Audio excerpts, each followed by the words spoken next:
What's up, everybody? It's your boy, Lionel Jinx. I am the creative director of the Wwe 2K franchise.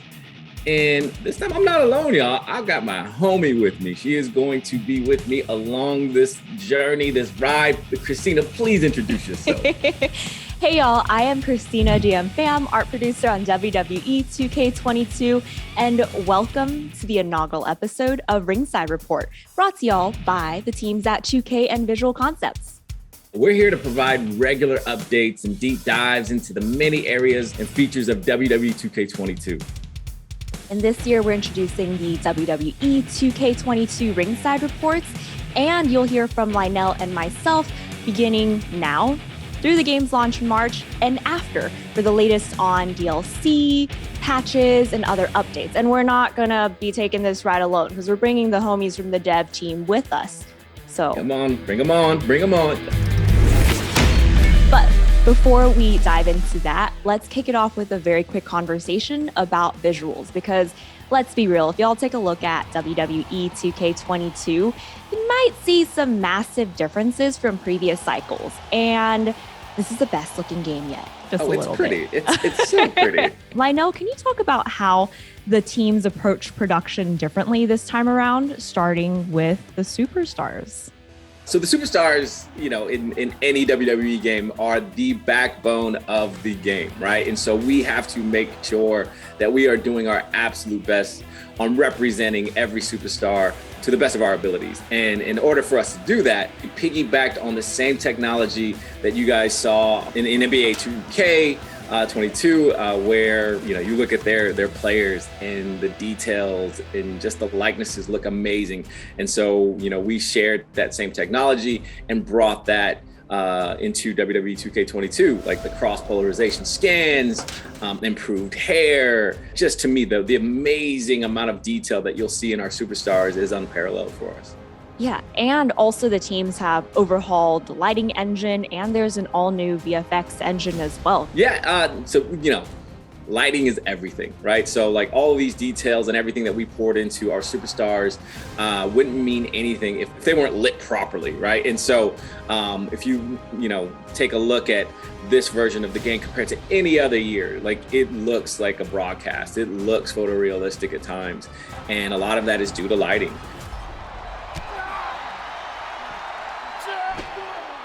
And before I forget, there was also a ton of new and improved championships as well. And one of my personal favorites, mainly because it's the team I work with most closely, is the environments team. There are over 55 playable arenas, and we also have virtual crowd boards in the game as well. So you might see some familiar faces. Oh yeah, not my ugly mug. All right, we know what y'all been waiting for, so we have some folks in the waiting room. I'm gonna go ahead and invite all of them in. So, y'all, we're so excited today because y'all know who we got. Please welcome the gameplay leadership team, principal designer Jason Vandiver, senior designer Derek Donahue, and senior producer Jonathan Rivera. Y'all, this is extremely exciting, and thank you so much for joining us for the first episode of Ringside Report. Okay, so I don't want to linger any longer because folks have been asking for gameplay for a very, very long time. Without further ado, the moment y'all been waiting for, we are going to show you a 1v1 match between Rey Mysterio and Damian Priest. So let's roll the footage. So at this point, one of the things we very intentionally called out to our fan base is that we have a redesigned gameplay experience. And starting with Jason, can you talk about what that means to you and how gameplay hits different? In Wwe 2K22, we have a completely new animation system. This system has allowed us to greatly improve the look and the feel of the characters. Basically, everything from the way the characters move and they traverse through the world to how they align with each other during attacks has been completely overhauled and redone. Players are going to notice a significant difference the moment they pick up the controller. The characters are way more responsive than they've ever been. You no longer feel like you're fighting to control your character to get them into position to do what you want them to do. Strikes, dives, springboards, they all connect more precisely. And that's also something that we really struggled with and took to heart and tried to resolve this year. Another key change that we've made to the game engine this year is our physics system. While the series has always had Havoc to some degree, it's primarily used for only hair and cloth simulation. For 2K22, we've completely integrated Havoc into gameplay, which has allowed us to introduce things like breakable props. The kendo stick starts to fray the more you use it. Tables, they break more dynamically. The chair even breaks. And even elements within the environment itself are now dynamically breaking, such as like the corner barricade, instead of relying on a canned sequence animation. It's a really big change and has helped to make the entire gameplay experience feel more dynamic. Awesome. Derek, same question. So for me, when we sat down to figure out how we were going to change gameplay for 2K22, one of the biggest things that we put as a priority was making sure the game is fun in a pick up and play kind of way. I want to be able to hand the controller to my friend who doesn't know anything about WWE, and I want them to still be able to have a good time and be able to just kind of hop in with me. So we made sure that with our controls redesign, all of the core actions are something you can discover just by button mashing. You should be able to basically play through a match without having known anything beforehand. But another big priority for us with that is making sure we're not, smoothing over a lot of the details that returning fans like. So all of the high level of control that you expect to have with your character, all of the high degree of customization you expect, all of that still remains. Okay, so you've mentioned new controls and mechanics. Combat itself is centered around 3 inputs: light attacks, heavy attacks, and grapples. So in this cycle specifically, what do those terms mean? So light attacks, those are your quick strikes, the fastest attacks in the game. Heavy attacks, those are kind of like strong strikes from previous years. They're bigger, slower strikes, but they deal more damage. And then finally, grapples, those are where some of the bigger changes come into play. So you press the grapple button once to lock up with your opponent, but then from there you can press light, you can press heavy. Those will do your light and heavy grapples, but there's all sorts of other options. Irish whips, drag, carry, all of those things come from the grapple state. So once you grapple your opponent, you have a lot of possibilities opened up to you. Okay, and I want to toss this over to Jonathan too. So opening up these possibilities, can you talk about some of the combo options that players can dive into? Yeah, sure. I love how simple and engaging our new dynamic combo system feels. I don't need to memorize every superstar's moveset, but instead I practice the timing of my inputs in order to execute combos. Light attacks allow me to branch into a combo, and when I learn that light, heavy grab executes that move, I can take that and apply it to anybody I play with.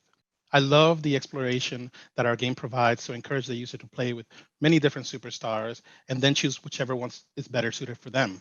And if you don't like the combos that we assign, we also support customizing combos. I'm personally really excited to see what cool combos our community creates. Okay, very quickly, I want to take it back to one point that Derek touched on earlier, which was about the accessibility of this game and being able to just pick it up and play. And I want to call this out mainly because I myself am a much newer player to WWE 2K. So for me, picking up and playing has been the whole experience. The controls are super easy to learn. And while my own habits fall back on button mashing the controller, even though we have that, I enjoy having to be very strategic and intentional about how I'm approaching this game, especially when it comes to the timing of things like reversals or finishers. So I can definitely attest to, hey, if you're feeling intimidated by this, please don't. Pick it up, try it out. You'll have such a blast.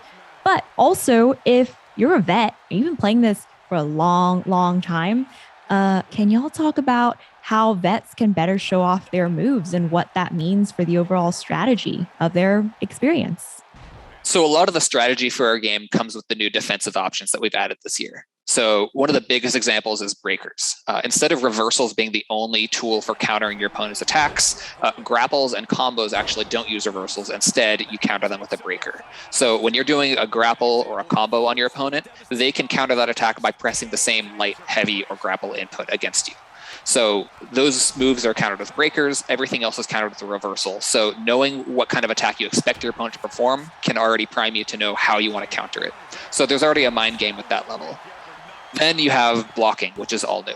If you hold down the reversal button, you enter a blocking stance, and that lets you withstand light, heavy, and running attacks. And then you can counterattack faster than your opponent can after blocking. You can also dodge with the right bumper. So you can kind of choose a direction and get out of the way really quickly if you time your dodge correctly, but it's higher risk than a block. And then when you're on the ground, you also can button mash to get up faster, or you can press right bumper to do a quick get up at the cost of some resource. So when you have all of those defensive options available to you, it makes when you're on defense, it's a lot more strategic, but also when you're on offense, you have to be careful with how you want to attack your opponent so that they don't counter you. So our community has been speculating about the HUD and like guessing like what, these little glowing meters mean and all this stuff. Jonathan, I'm going to let you be the first to break this down and break the news. And let's dive into the HUD and give the community some clarity here.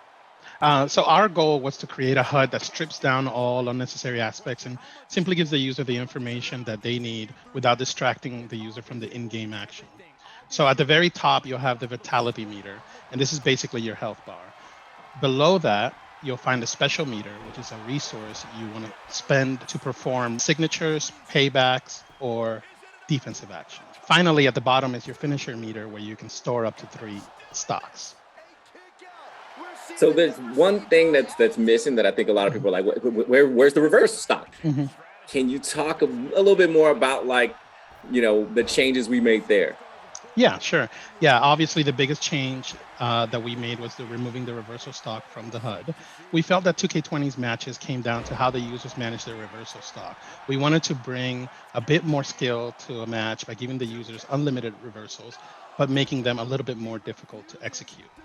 In our internal matches with 2K22, we get wild swings and back and forth and a bunch of so close moments that we really feel make the match memorable.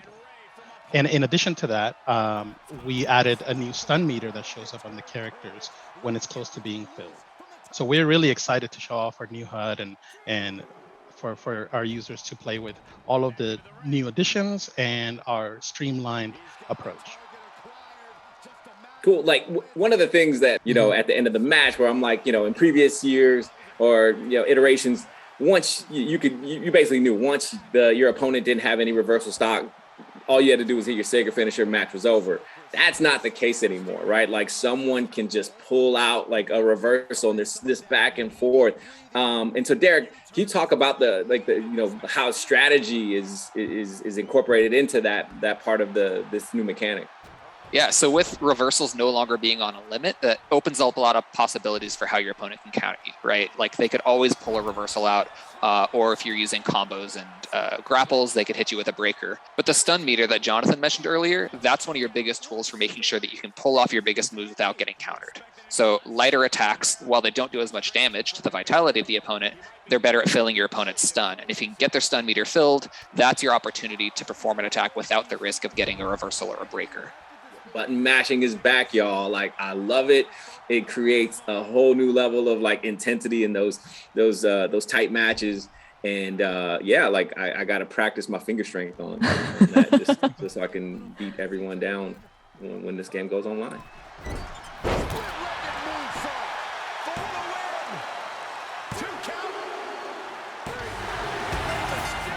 All right, y'all, we can go on and on, but unfortunately we're out of time. So to close out, now that we're nearing the end of production, what are y'all looking forward to most for the game, whether for your own experience or with players specifically? Let's start with Jason, then Derek, then Jonathan.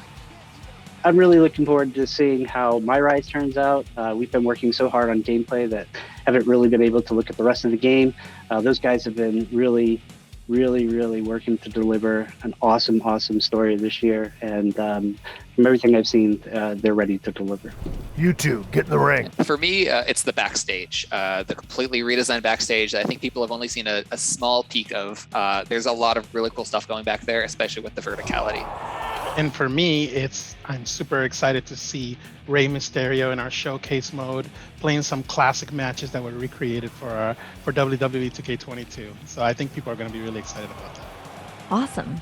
Well, again, thank you so much for joining us for the first Ringside Report ever for this cycle. Messed up. You didn't even ask me, Christina, like what I'm looking forward to. That's just messed up. It's going to leave me out. We'll take it back. We'll take it back. All right, rewind. Lionel, what are you most excited for? It's everything, right? Like, I've been fortunate enough to like have my hand in, every single cookie jar and As you can tell, like this COVID weight ain't going away anytime soon. But yeah, like it's seeing what we're doing on the gameplay side and how that bleeds into universe and how it bleeds into my rise and my GM, my faction. Like we've done so much in the time that we have, and I'm just super excited for everyone to get their hands on with it and just have fun. Like again, like just practice now. Practice your thumb strength because you're gonna need it. Your thumb strength already.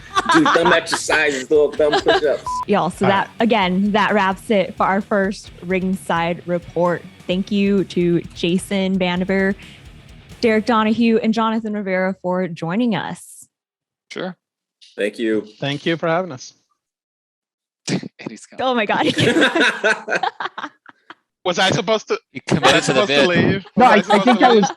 Okay, so once again, for real this time, thank you to Jason, Derek, and Jonathan for joining us. And thank you to all of you, the player community, for tuning in for our first Ringside Report. We are so excited to release this game, and we can't wait for y'all to get your hands on it. Yeah, thank you guys so much for joining us. And thank you all for tuning in. We will talk to you all soon. And in the meantime, check us out on social media at WWE Games. Okay, bye. Peace.